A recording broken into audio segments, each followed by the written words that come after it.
As usual, man, I'm going to give it a second while we let people climb on in here. Today is going to be a little bit different. I need you to hydrate while I create. You know, normally we hydrate, then we create these chronicles. But today we're going to do it a little bit different, man. I want you guys to hydrate while I create this chronicle that I got for you. I'm going to wait for a minute while we let some people climb on in. Welcome in, everybody. What I want you to do for me right now is go ahead and clap that share button because you don't never know who needs to hear this message.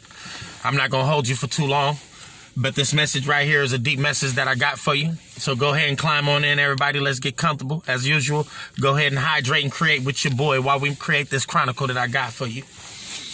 We'll get busy here in a second. I'm just letting a few more people climb on in, and then we're going to get busy. First off, how rude of me. How's everybody doing today? Man, I'm doing pretty good, man, in the midst of this pandemic, but I'm hurting as well, man. It's like at the beginning of this year, I done lost some very dear people to me, and it's like that's the reason why I want to bring this chronicle to you today. I'm not going to hold you for long, but we're going to talk about something that's deep today. So without any further ado, we're going to go ahead and get busy.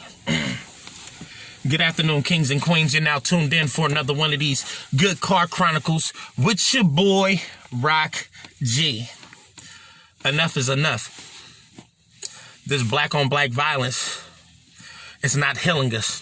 It's hurting us. It's basically putting us into a predicament to where we can't evolve past where we are because we're still stuck in the same faults that we've been dealing with in our lives.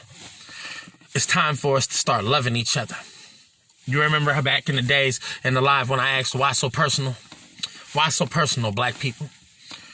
We can go out here into anybody else's neighborhood. We could go thrive in anybody else's society. But when it comes down to our neighborhoods, to our loved ones, we always have disdain and anger towards each other. We need to let go of that hurt and let the confidence work in each other for we could be able to grow and develop to the next level. But the topic that I wanted to speak on today was this. I know that you love me. But can you love me when I'm unlovable? Once again, I know that you love me, but can you love me when I'm unlovable?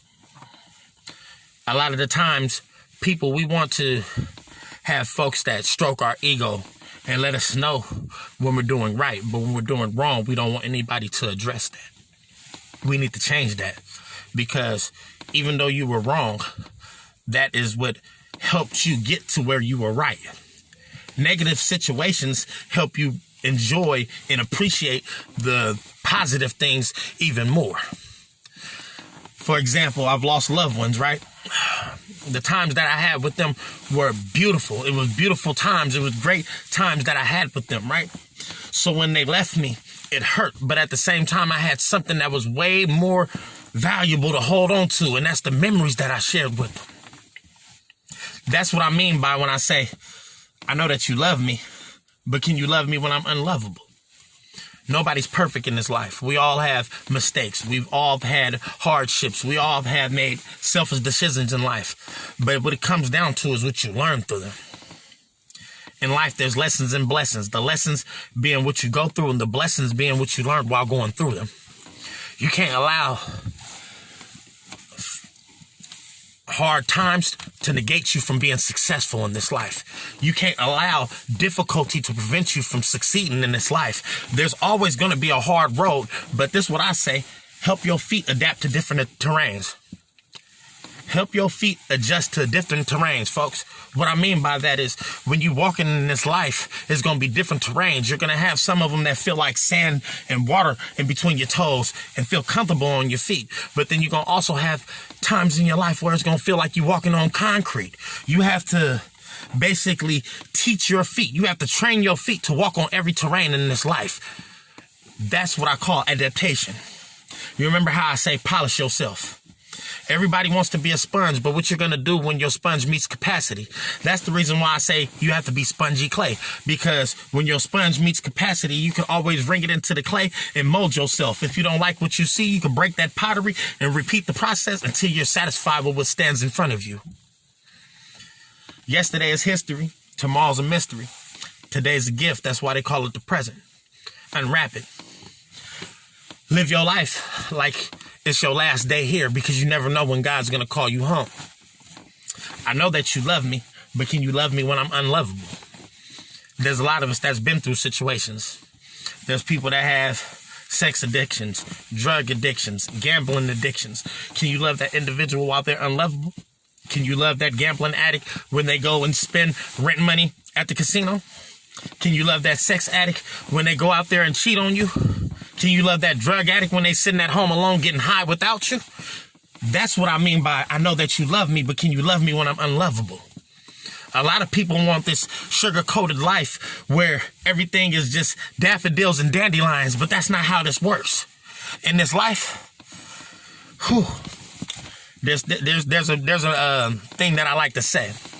You can forgive situations, you can forgive circumstances, and you can forgive people. But the most important thing that you must forgive is yourself. Once you forgive yourself, windows of opportunities and pathways of opportunity present themselves to you. And that's because of hard work, dedication, your motivation, you feel me, to want to be able to see yourself succeed in this life. Stop cheating yourself and start treating yourself, ladies and gentlemen, to the life that you deserve.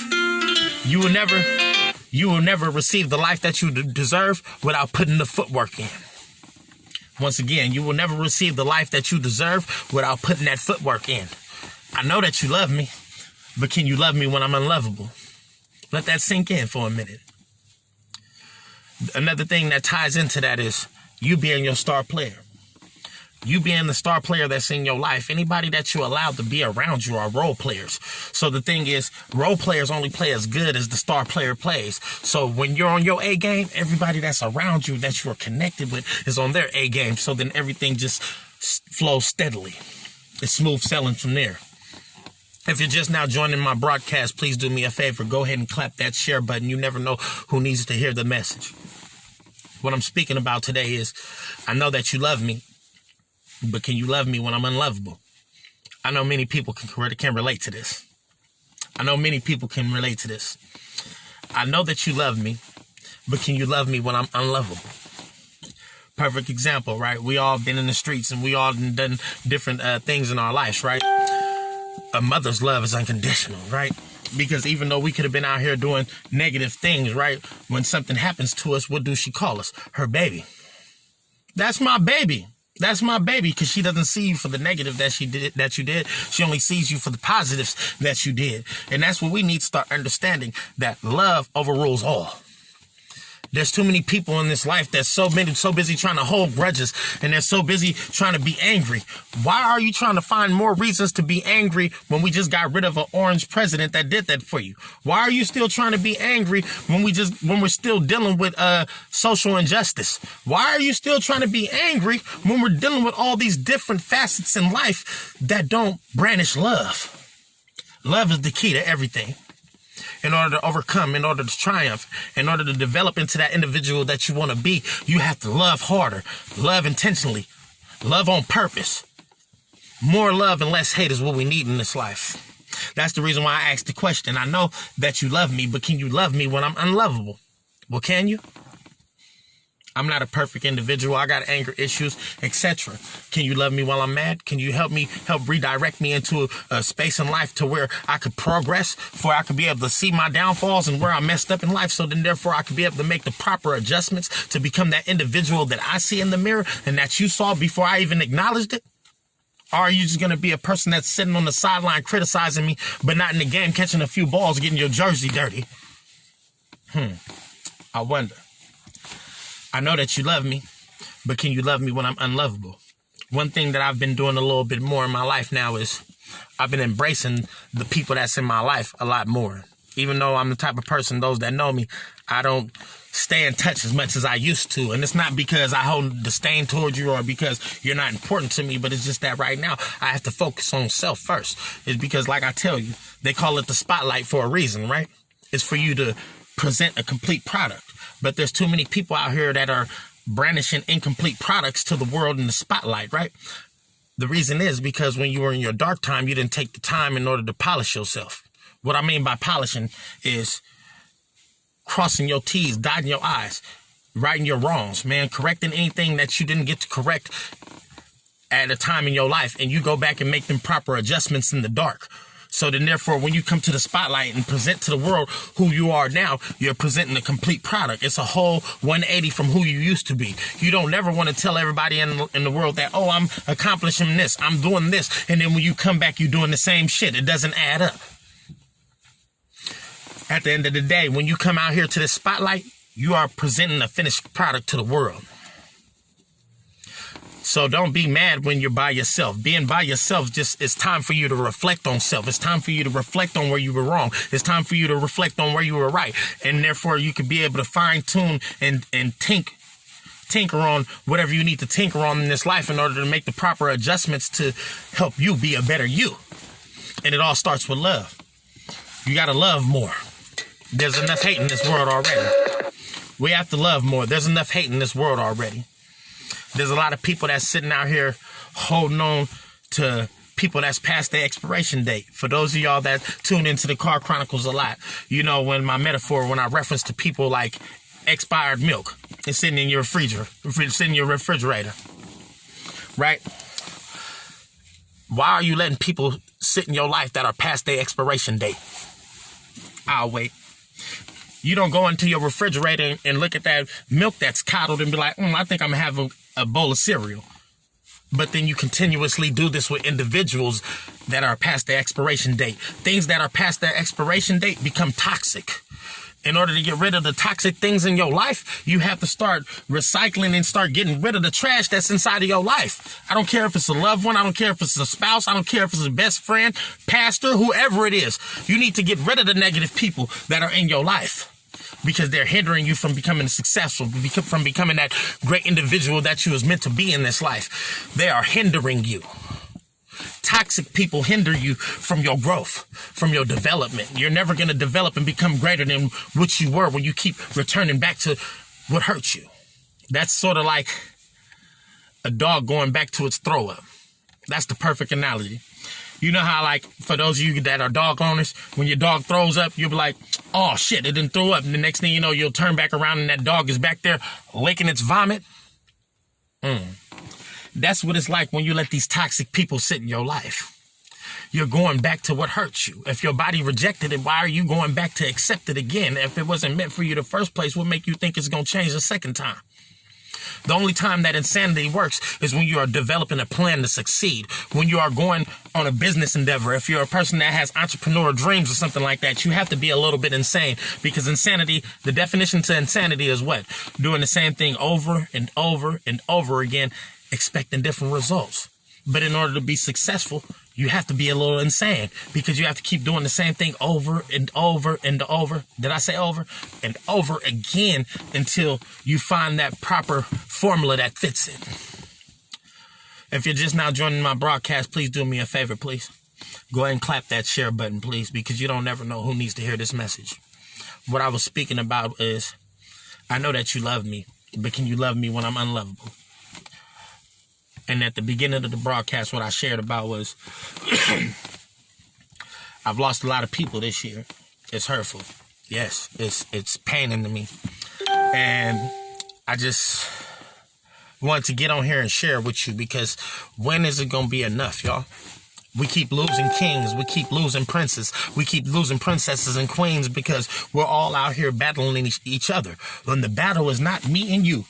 I'm talking to my people. The battle is not between me and you, but it's me and you against them. Once we come together not separated, we are each other's revenues of hope, y'all. You got to remember that. Together, not separated, we are each other's revenues of hope. But the problem is we're so busy with the crab in the bucket effect.